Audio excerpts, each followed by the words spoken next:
우리는 누구나 복을 받기를 원합니다. 그리고 사람은 복을 좋아합니다. 복 받고 잘 살기를 원하는 마음이 그 정상이지요. 그래서 복 받기를 원해서 교회에 나오기도 합니다. 거룩하고 경건한 믿음에 복을 구하는 건 세속적인 것일까요? 아닙니다. 우리가 세상에 어디에서 복을 구하겠습니까? 하나님의 자녀가 하나님 앞으로 나와서 그분께 복을 구하는 것은 참 아름다운 일입니다. 그럼 복이란 무엇인가? 우리가 복의 개념을 먼저 알아야 합니다. 정확하게 우리가 복이 무엇인가를 오늘 알기를 원합니다. 사전에서는 복을 삶에서 누리는 좋고 만족할 만한 행운 또는 거기서 얻는 행복이라고 정의되어 있습니다. 그러니까 다른 사람들에 비해서 배당되는 몫이 많은 것을 복이다 이렇게 얘기하고 있습니다. 세상에서의 복은요, 이 삶에서 누리는 이 좋고 만족할 만한 것을 돈이라고 생각합니다. 그리고 성공이라고 생각합니다. 그래서 이 복과 이 돈, 복과 성공을 동일시하게 생각해서 돈을 많이 벌고 내가 성공하고 그리고 환경이 잘 되어서 뭔가 세상적으로 잘 나갈 때 그때 우리가 복을 받았다 이렇게 착각합니다. 돈과 성공을 복과 동일시하는 것이죠. 그런데 우리는 종종 그 재벌가의 자살 소식을 듣고 모든 걸 다 이루고 성공한 사람이 죽는 것을 보게 됩니다. 자기 스스로 자살해서 죽는 것을 보게 됩니다. 그런 걸 통해서 우리가 정말 그게 복일까라고 한 번은 우리에게 그게 가르쳐 주시는 거죠. 말씀하는 거죠. 세계적인 락스타들은요, 이제 그 공연을 할 때 공연장에 가면은 정말 그야말로 그들이 신입니다. 그 열광하는 관중들, 그들 안에서 그 공연을 하고 그 뒤에 공연이 끝나고 나왔을 때 그 무대 뒤에 그 공허함을 채울 수 없어서 그걸로 감당을 못해서 그들의 생활이 참 많이 불행합니다. 그러니까 정상적인 생활을 하지 못하고 마약에 빠지거나 게이들이 많습니다. 그리고 또 에이즈로 불행하게 또 생을 마감하고 또 자살을 하기도 하고. 그래서 이 돈과 성공을 가진 자들의 불행을 보면은요, 그게 복이 아니라는 게 입증이 되지 않습니까? 사람은요, 어느 정도 자기의 육체의 만족을 이루고 나면은 그 다음에 뭔가 이 정신적인 만족을 이루어야 합니다. 그래야지 만족이 됩니다. 사람이니까요. 그냥 짐승은 그냥 잘 먹고 잘 살고 잘 먹고 그냥 몸이 하는 대로 잘 자고 이렇게만 하면 되지만 사람은 그거 이외에 또 필요한 것이 있더라는 것입니다. 그래서 이 복에 대한 오류, 돈 많이 벌고 건강하고 성공한 게 복이 아니다라고 이렇게 정리가 됩니다. 그럼 진리가 말하는 복은 무엇인가 보겠습니다. 오늘 본문 1절에 보면 내 하나님 여호와의 말씀을 삼가 듣고 내가 오늘 내게 명령하는 그의 모든 명령을 지켜 행하면으로 시작합니다. 그러니까 이 하나님의 말씀을 듣고 순종하고 지켜 행하면 내려오는 것. 그러니까 이게 복의 통로입니다. 하나님의 말씀을 벗어나서는 복이 없다 이렇게 말씀하십니다. 우리의 이 주님은요, 우리 하나님은 모든 만물의 창조주이십니다. 이 창조주는요, 피조물에 대한 생사 여탈권이 있습니다. 이 피조물의 복을 누가 주고 있겠습니까? 온 피조물을 창조한 창조주께서 그 복을 주셔야지만이 받을 수가 있는 것이죠. 그래서 이곳이 바로 창조주가 바로 복의 근원지입니다. 그러니까 창조주, 근원자가 손을 펴서 피조물에게 복을 내려 주셔야지만 이 복을 받을 수가 있습니다. 그러니까 이 창조주는 우리 그 피조물들을 대할 때 말씀을 하십니다. 말씀으로 하시는 분이십니다. 그래서 그 창조주의 말씀들에 순종할 때 따라오는 복, 그게 바로 순리적으로 따라오는 복입니다. 그러니까 창조주의 말씀에 순종하면 복을 받고 불순종하면 저주를 받는 거, 이게 맞는 말 아닙니까? 창조주이시니까요. 그리고 그 정도의 권한을 가지고 있어야 그분이 창조주이시겠죠. 그러니까 모든 만물은 창조주께서 그 만물의 본질대로 그 만물에게 말씀하십니다. 예를 들면 바다에게는 그 정하신 그 경계 이외에는 넘어오지 못하도록 말씀하셨습니다. 바다는 항상 자기 자리를 지키고 자기 위치에 있습니다.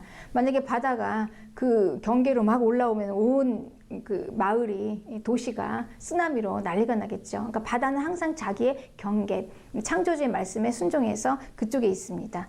그리고 창조주는 이 초목과 과실에게 번성하라, 충만하라 이렇게 명령하십니다. 그래서 인류가 먹고 살 수 있는 충만한 이런 그 먹을 것을 내줍니다.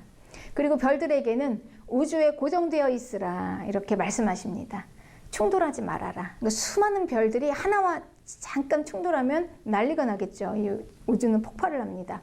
그러나 창조주의 말씀에 순종해서 그 자리에 있을 때 가장 완벽한 상태가 되죠. 인간에게는 창조주가요, 뭐라고 말씀하실까요?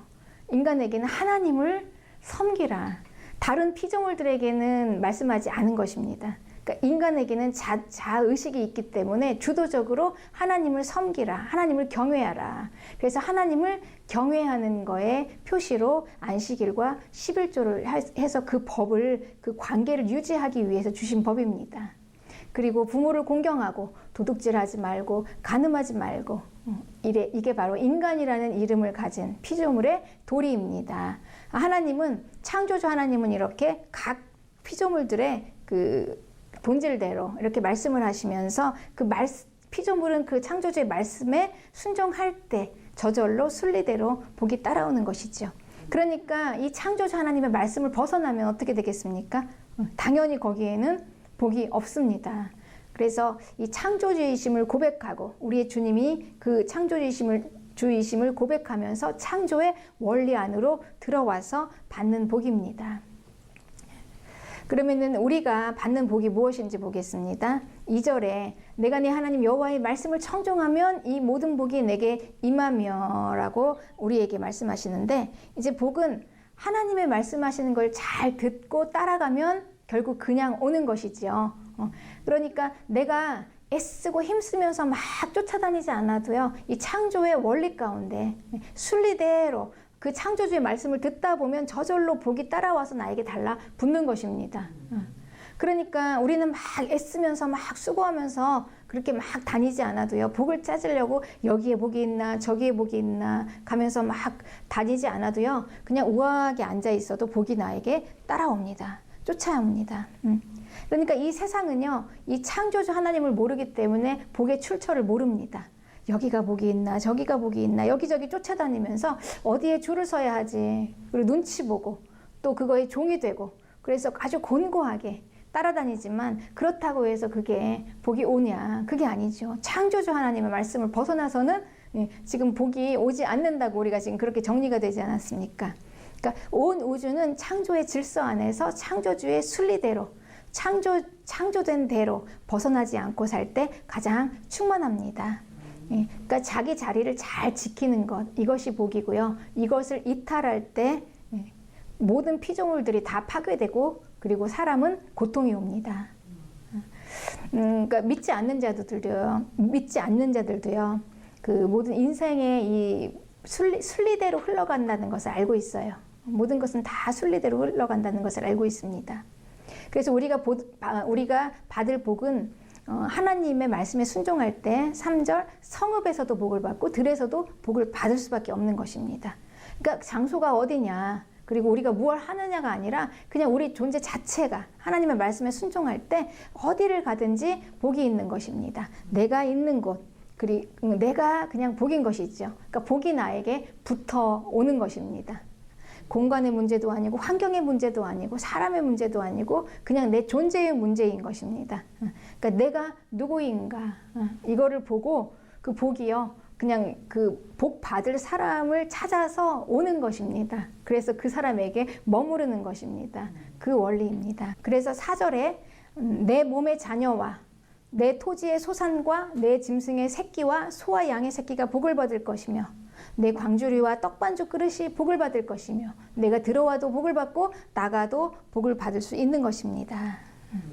그러니까 무엇을 해서 받는 것이 아니고요. 그러니까 무엇을 노력을 해서 쫓아가서 쟁취해서 받는 게 아니라 그냥 내 존재 자체가 복이니까 나로 인해서 나의 환경이 복을 받는 것이죠. 나의 주변의 사람들, 나의 일상생활들, 그리고 나와 관계되는 모든 것들이 다 나 때문에 복을 받게 되는 것입니다. 하다못해 내가 먹는 음식까지도, 내 소유물 모든 것까지도 이제 복을 받게 되는 것입니다. 그렇게 복을 끌어당길 수 있는 그런 존재입니다. 그러면 이게 우리가 이 복의 근원지가 무엇인지를 한번 좀 자세히 보겠습니다. 복의 출처가 어디일까요? 창세기 22장 18절에는 내 씨로 말미암아 천하 만민이 복을 받으리니 이는 내가 나의 말을 준행하였음이니라. 이 말씀을 가지고 사도행전에서는 베드로가 설교를 합니다. 내 씨로 말미암아 천하 만민이 복을 받으리니. 그러니까 이 복이 누구로 말미암아 옵니까? 내 씨, 아브라함의 씨입니다. 그러니까 이 베드로는요, 하나님, 창조주이신 하나님께서 복을 가지고 계신 하나님께서 우리 사람에게 복을 주시기 위해서, 인간에게 복을 주시기 위해서 그 아브라함의 자손인 예수 그리스도를 우리에게 보내주셨다. 이렇게 솔로몬 행각에서 설교를 했습니다. 네. 그러니까 우리는 이 복의 출처는요, 바로 예수님입니다. 예수님. 이 예수님이 임마누엘로 나와 함께 하시기 때문에, 그 복의 그 출처이신 그분이 나와 함께 하시기 때문에 내가 바로 복이 되는 것이죠. 네. 이게 바로 복입니다. 진짜 복입니다. 그런데 이 복을 세상이 누가 알겠습니까? 어떻게 알겠습니까? 세상은 그래서요, 복이 없습니다. 그럼 복은 어디에 있을까요? 바로 임마누엘로 함께 하시는, 예수님이 함께 하시는 그리스도인에게만 복이 있는 것을 여러분 믿으시기 바랍니다. 네. 창조주가 인간에게 복을 주시려고 세상에 오신 그분이 바로 예수 그리스도입니다. 그러니 예수님이 우리에게 임하실 때, 그 임재하시는 그 임재는요, 바로 구원입니다. 그래서 복은요, 근본이 구원에서부터 나옵니다.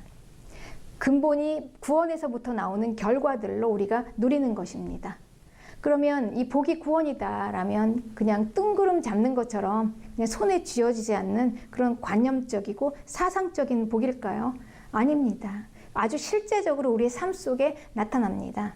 본문 1절에서는 내 하나님 여호와의 말씀을 삼가 듣고 내가 오늘날 내게 명령하는 그의 모든 명령을 지켜 행하면 주시는 복이 여호와께서 너를 세계 모든 민족에게 뛰어나게 하실 것이라 이렇게 말씀하셨죠.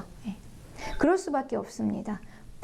창조주가 보내신 그 하나님 예수 그리스도 임마누엘로 그분이 복의 근본이신 그분이 우리와 함께 하시는데 우리가 모든 민족보다 뛰어나야 되지 않겠습니까? 탁월해야 되지 않겠습니까? 그래서 무엇을 가져서가 복이 아닙니다. 내가 무엇을 가져서가 복이 아니고요. 그냥 그분이 나와 함께 하시기 때문에, 임마누엘 하나님이 나와 함께 하시기 때문에 내 존재가 아주 탁월하고 뛰어나서 주도적으로 복이 사람을 알아보고 찾아서 따라오는 것입니다. 그래서 이 환경도 무시하고 사람도 무시하고 바로 복이 되는 사람, 이게 바로 그리스도인입니다. 참된 복을 받은 사람들이죠. 그 대표적인 예가 요셉입니다. 요셉은 애굽의 보디발 장군의 집에서 노예로 있으면서도요, 요셉 때문에 보디발 장군의 집이 복을 받았습니다. 요셉 때문에, 그 노예 소년 때문에. 그렇습니다. 그래서 우리는요, 내가 이 복인 것을 알고 내가 어디에 있든지 간에, 내가 지금 어디서 무엇을 행하든지 간에 나 때문에 복을 받는 것입니다. 내가 어느 위치에 있든지 간에, 내가 무엇을 하든지 간에, 내가 이 세상에서 성공하고 잘나고 무엇을 취해서 그게 복이 아니고 내 존재 자체가 복이기 때문에, 나 때문에 나의 주변의 모든 사람들이 복을 받는 것, 이게 바로 저와 여러분입니다. 여러분 이걸 꼭 믿고 알고 삽시다. 내가 복이인지 아닌지, 나 스스로도 복을 누리지 못하고 이 정체성을 모르면 안 됩니다. 복이 막힙니다. 그러면 이 복의 출처자의 이름이 누구인지 요한계시록 19장 11절에는요. 또 내가 하늘이 열린 것을 보니 보라 백마와 그것을 탄 자가 있으니 그 이름은 충신과 진실이라. 그가 공의로 심판하여 싸우더라. 우리는 예수님으로 말미암아 복을 받습니다. 그런데 그분의 이름이요 충신과 진실이라고 합니다.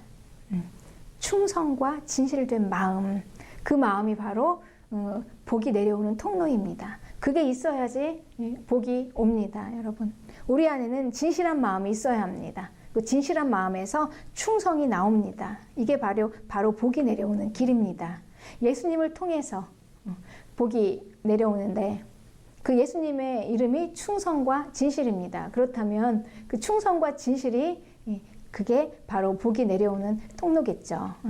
진실은요, 마음에 거짓이 없는 것입니다. 이 진실한 마음이 행동으로 나타나요. 그대로. 그래서 우리의 마음과 우리의 행동이 일치가 되는 것. 이건 이중성이 아니고 가식이 아닙니다. 이건 살면서 우리가 형성된 거예요. 겹겹이 나를 싸매서 현실에 적응할 수 있도록 포장해서 살다 보니까 우리는 나이가 들면 들수록 연륜이 생기면 생길수록 이중성을 갖게 되죠. 카멜레온처럼 막 변하는 모습이에요. 그래서 이게 바로 우리가 믿음을 갖기 어려운 이유입니다. 우리의 마음은 하나입니다. 우리가 내 자체가요, 그러니까 가식적인 게 아니고 이중성이 아니라 진실한 마음이 나와야 여기에서 믿음이 나옵니다. 그러니까 진실한 마음에서 진정한 믿음이 나옵니다. 그리고 그 믿음에서 충성이 나옵니다. 그래서 우리는 믿음 생활을 잘하는 사람들 보면은요, 이 세상에서 살던 이중성이 벗어지고 가식이 벗어지고 마음이 진실한 사람이 되어집니다. 그리고 충성하는 사람이 되어집니다. 진실과 충성이 바로 복이 내려오는 길입니다.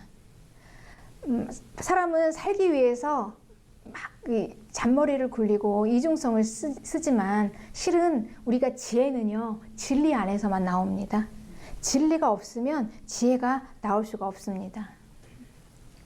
살기 위해서 그렇게 막 열심히 살기 위해서 그렇게 우리가 공고하게 노력하고 피폐하고 쉼이 없고 피곤하고 쫓아다니고 눈치를 봐야 하고 여기에서 어떻게 이런 마음에서 믿음이 생길 수가 있겠습니까? 그래서 그렇다고 또 이렇게 한다고 해서 내가 원하는 것을 얻을 수 있을까요? 또 그렇지도 않죠. 우리는 열심을 낼수록 그 하나님의 말씀에서 벗어나서 열심을 내면 낼수록 거기에는요, 그 순리에서 벗어나기 때문에 복에서 더 멀어지는 것입니다. 그래서 우리 가끔씩은요, 그냥 좀 던져놔 버려도 돼요. 가끔씩은 그냥 막 너무 그거를 막 붙잡으려고 막 애를 쓰는 것보다는 그냥 가끔씩은 그냥 내가 원하지만 그냥 좀 던져놓고 그냥 묵묵하게 기다리는 것도 괜찮습니다. 그래서 진실과 충성의 마음으로 진리 안에서 좀 미련하다시피 묵묵하게 진리 따라가다 보면 그것이 더 복을 받는 빠른 길이죠. 하나님의 말씀은 완전한 진리입니다. 하나님의 말씀에 청종하면, 그래서 그 진리를 지키면, 그러니까 진리 안에서만 내려오는 복입니다. 그 복은 진리를 벗어나서 나올 수가 없는 복입니다. 그래서 하나님의 말씀 무시하고 하나님 말씀 벗어나서 불순종으로 내 맘대로 가다가 복을 받을 수가 없습니다. 그 실은 이렇게 해서 잘 되는 일이 없습니다. 다시 하나님께 돌아와서 그 말씀 따라가다 보면 하나씩 순리대로 자리를 잡아가면서 풀어지는 것이죠.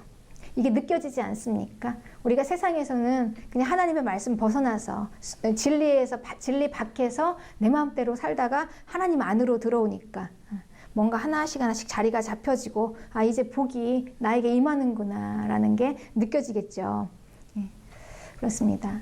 우리는 이제 이 복의 성격을 보면은요, 복은 한 곳에 머물러 있지 않습니다. 그리고 흘러갑니다. 어디서부터 나와서 어디로 흘러갈까요? 그러니까 복을 가지고 있는 자로부터 흘러나갑니다. 그런데 이 복은 누가 있습니까? 세상은 이 복이 없습니다. 진짜 복은 없어요. 그러니까 복이라고 착시 현상을 일으키는 가짜 복은 있습니다. 복인 줄 알고. 그렇지만 진짜 복은 오직 임마누엘, 예수님이 함께 하시는, 그걸 믿음으로 믿는 우리 교회만이 이 복을 가지고 있습니다. 그러니 이 세상에서 복의 통로는 바로 교회입니다. 교회가 복을 가지고 있습니다. 세상은 아닙니다. 왜냐하면 이 복의 출처가 예수 그리스도이기 때문에 그렇습니다. 그분을 주님으로 고백하는 교회가 복이 아니겠습니까? 그럼 하나님께서 지금 우리에게 주신 그 복이 이 복인데, 그럼 지금까지 우리가 복이라고 착시했던 것들 있죠. 우리에게 안정을 주는 것들, 우리의 돈과 지위와 그리고 우리의 성공, 이것은 바로 무엇일까요? 복에 대한 사전적인 개념에 참 잘 설명을 해놓았습니다. 복은 배당되는 몫이 많은 것. 그러니까 나한테 많이 배당되는 것이에요. 그러니까 달란트 비율을 보면은 다 똑같지가 않아요. 누구에게는 10달란트를 주고 5달란트를 주고 1달란트를 주고 각각 다르게 받았습니다.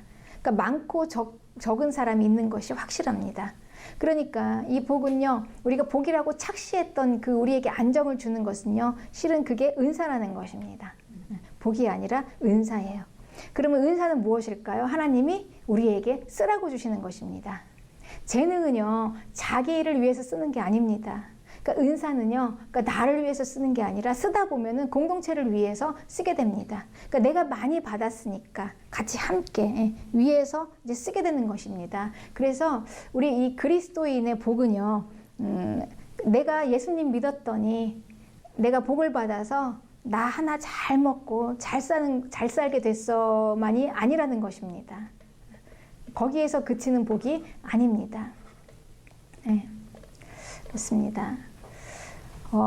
우리 사람은요, 좋은 것만 원합니다. 그러니까 나쁜 것은 싫어서 피하려고 합니다. 그래서 이 좋은 것만 들어있는 것, 그게 바로 복이라고 생각합니다. 그러나 항상 좋은 것만 있을 수는 없지요. 그리고 그래서는 안 되고요. 그럴 수도 없습니다. 불가능입니다. 좋은 것과 나쁜 것, 이것이 적절하게 조화를 이루어야 합니다. 그래야 정말 좋은 게 좋은 것으로 드러나는 것이죠. 그래서 우리의 인생은요, 항상 좋은 것만 있을 수는 없어요. 좋을 때도 있지만 또 고난과 형통의 시간도 있습니다. 그런데 중요한 것은요, 이 고난과 형통의 시간에 우리는 패배하고 압제당하고 학대당하는 것 같은 고통의 시간들이지만 이 시간에 주님의 사랑은 그치지 않고 여전히 동일하게 계속되고 있다는 것입니다. 이것이 바로 축복이 아니겠습니까? 교회는 예수님으로 말미암아 복을 받은 사람들입니다. 즉 예수님으로부터 말미암아 복을 받은, 그러므로 구원이 따라오는 것이지요. 구원입니다. 그러니까 구원받은 사람들은요, 이 복이신 예수님이 함께 하심으로 복이 된 것입니다. 그러니까 다시 말하면 구원이 최고의 복이 아니겠습니까? 그러니 이 복은 구원 안에 들어와야만 받을 수가 있습니다. 이 진리를 믿으시기 바랍니다, 여러분. 구원 안에서만 복이 있습니다. 그리스도인이 되었다는 것, 이것은 이미 내가 복이 되었다라는 의미입니다. 여러분, 우리가 이 개념을 잊지 맙시다. 잊지 마시고 이걸 잘 정리하셔서 우리가 받은 구원을 복으로 충만하게 누리시기를 주님의 이름으로 축복합니다.